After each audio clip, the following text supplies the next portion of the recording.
everybody's going to be a little bit different, but I would say in general, if you're someone who's trying to build muscle and not being successful at seeing that you're getting results, it's important to eat regular balanced meals. And that might seem really obvious, but a lot of people don't actually do this. They might skip a meal, they decide they're too busy, they're basically not taking the time for themselves to make this a priority. And that's what needs to happen for many of us to be successful. So I would make sure you focus on having a good quality protein at every meal, and some fat with that meal will help with balancing the blood sugar, which will also help with fueling the muscles. For some people, it will be very important to avoid common allergens, maybe like wheat or soy or peanut or dairy. Everybody's a little bit different. But if you're somebody who has unhealthy craving cycles, then especially paying attention to what common allergens you might have will probably help you get out of that unhealthy craving cycle. The other thing that really helps with unhealthy cravings, like unhealthy craving for sugar, is to make sure you're nailing your protein target. You have to have a plan and you have to be accountable to your plan. So you don't just want to do random things because you're not going to get results that way. I wrote a book called The Body Tune Up, and it was released last year. You can purchase it through my website, humannaturellc.com. It's also available through the local Madison Public Library system. But this book talks about the inflammatory foods, and I've talked about a lot of these in my other webinars as well, so I'm not going to go into them very much today. But basically, there are many foods that are available to us that perpetuate chronic inflammation, and that can really get in the way if you're starting strength training and then you're getting a little sore and then you're eating foods that are perpetuating inflammation. Sometimes that's a barrier for people. So it can really help to do this process, the body tune up, to help clean up the diet and get away from the inflammatory foods and follow a diet with an emphasis on proteins and vegetables. So you want to have plenty of vegetables. They provide the fiber for the good bacteria and the gut biome, which helps a lot with our inflammation and health resilience. And you want to have good proteins, like grass-fed bison is just an example of one. So probably the most important thing I end up talking with people about one-on-one when we're in a private session and we're trying to design a program to build muscle is their protein target. So a general rule of thumb is to have a half to a whole gram per pound of body weight. So this rule of thumb is generally agreed upon by a number of people in the health community. Please note that this is double what is in the recommended dietary allowance promoted by our government, which is just 0.3 grams per pound of body weight. And I'd like to point this out because I think a lot of people look at the RDA and think that that's optimal for their health, but it's not. RDAs are just established to keep you alive. So basically, it's giving you the minimal amount of protein needed to stay alive, to not have a horrible disease. It's not optimizing muscle or any other health marker at all. So that's my opinion on the RDA. And I would say you're going to see much better results if you take in more protein than that. So using this general rule of thumb, which is kind of agreed upon in the industry, certainly there's individual variation and everybody's different. And I encourage you to experiment and do what's right for you. But for example, a 130-pound person is going to need 71 to 100 grams of protein a day to be successful in building muscle. I would generally err towards the higher side, even having a woman who's actively doing strength training or a man who's actively doing strength training consuming a gram per pound. And that is not at all going to be excessive for someone who's active. But certainly people have a big range. And so you can start with the general rule of thumb. You can track your progress either by measuring yourself or, just noticing in the mirror if you can see that your muscle tone is improving over time. You can also use different resources that actually measure muscle for you. Local trainers have access to different tools for this. There's a local place called DEXA Fit that's a DEXA scan that measures your muscle mass in your whole body. So you can really get very sophisticated in some situations to see how successful are you at building muscle based on the plan that you're following. Just to give you an example of how you might eat this much protein, here's a list of what's found generally in like 3 ounces, which would be like a deck of cards or a palm-sized serving of protein. So if you're trying to get 75 to 100 grams of protein a day, you're going to need to have 3 or 4 of these palm-sized servings of animal protein or something comparable in order to get to that minimum. And so a lot of people aren't aware of that. Many people I talk to might be having like oatmeal for breakfast, and then maybe they're having some protein at lunch and dinner. And so they're really missing out on getting the protein in the morning or getting a protein snack. They might be using carbohydrates like fruit or, I don't know, a cookie or something as a snack instead of a protein, which is what their body really needs to help promote muscle health. So you can get a kitchen scale and weigh things and use charts that are available to everybody for free online to find out and track your protein needs. And I would encourage you to do this. I definitely resisted doing this for a long time, but once I started doing this, I found I got really great results.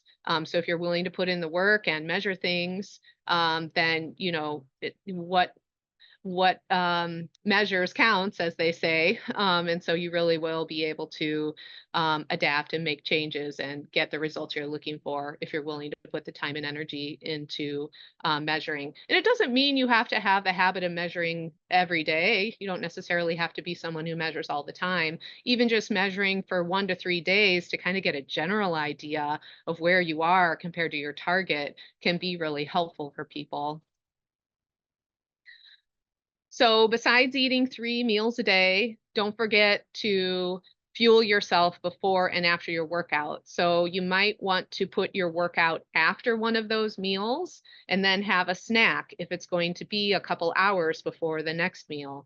And not everybody needs to do this. Some people certainly will build muscle more readily than others. But if you want to maximize muscle building or you find that you're not getting results, even though you're putting a lot of effort into strength training, then this is where you want to eat at least 20 grams of protein and 20 grams of carbohydrate before and after the meal to provide the fuel for your muscles.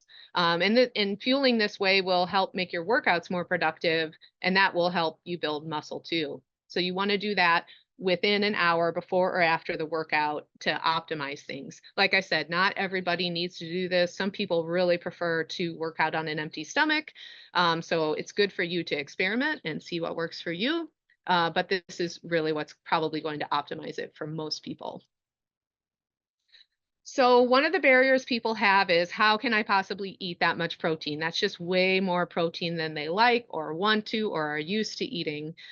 So I'll give you some suggestions, knowing that everybody's a little different with what foods they can eat or what foods they don't like to eat.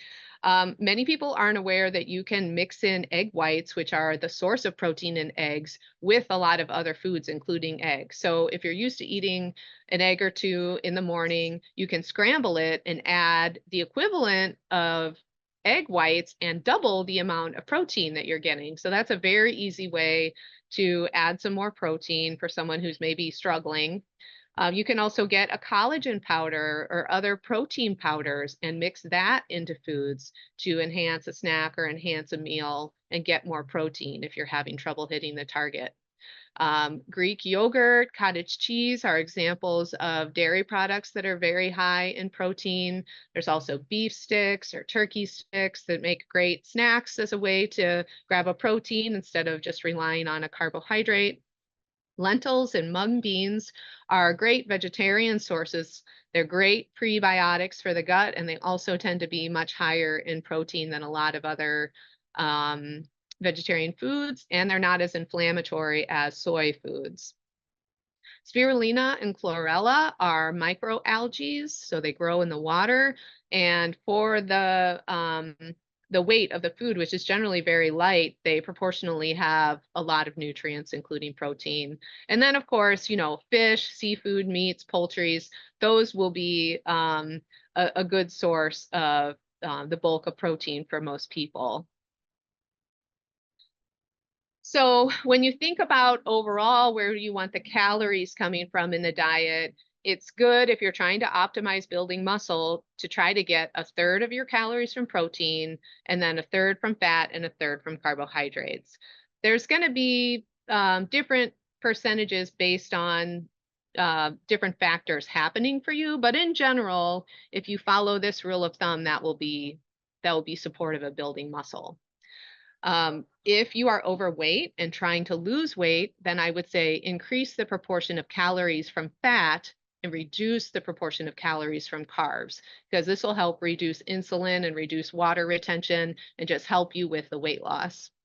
However, if you're underweight and you're trying to gain weight, then you'll want to eat more calories from carbohydrates, which will help with putting more pounds on. So here's an example. If you use, I like the Fitbit.com app. It's free. You don't need to have a Fitbit. I don't have a Fitbit, but I like to use this to track. And so you'll see, like, after you've added the foods in for the day, it'll summarize for you how did you do. So I gave you an example, of course, of a day that I did pretty well. 35% protein for me. 35% is like perfect for supporting muscle. And then I tend to like to eat less carbs, staying under about 100 grams of carbs a day, and a little more fat. Fat has a lot more calories per gram. So you can see I didn't eat as many grams of fat as I did carbs, yet I got more calories than fat. So it's important to realize that you're not just thinking about the proportion in grams, you're thinking about the proportion of calories. And so if you use an app, there's many free apps out there. One that has a micronutrient breakdown like this for you, where you're targeting to have 30 to 35% protein a day, is really going to be optimal. So in case you're not familiar, healthy examples of carbohydrates would be, root vegetables or starchy vegetables. So think about beets or squash, rutabagas, turnips, things like that. You could do some fruits, especially berries, which are lower glycemic. Lentils and mung beans, besides being a good source of protein, also have a fair amount of carbohydrates in them. So those, different types are examples of different types of beans that could be a healthy carbohydrate in the diet. For a lot of people, eating a lot of grains are going to be inflammatory. So depending on the person, I would say either to minimize grain-based foods like quinoa or rice or wheat, or avoid them altogether, depending on the level of inflammation that the person has. Examples of fats are going to be, pictured here. We've got mayonnaise, duck fat, butter, avocados. Obviously, there's fats and things like eggs and bacon, nuts and seeds. So those are going to be the foods that are going to contribute to the fat portion.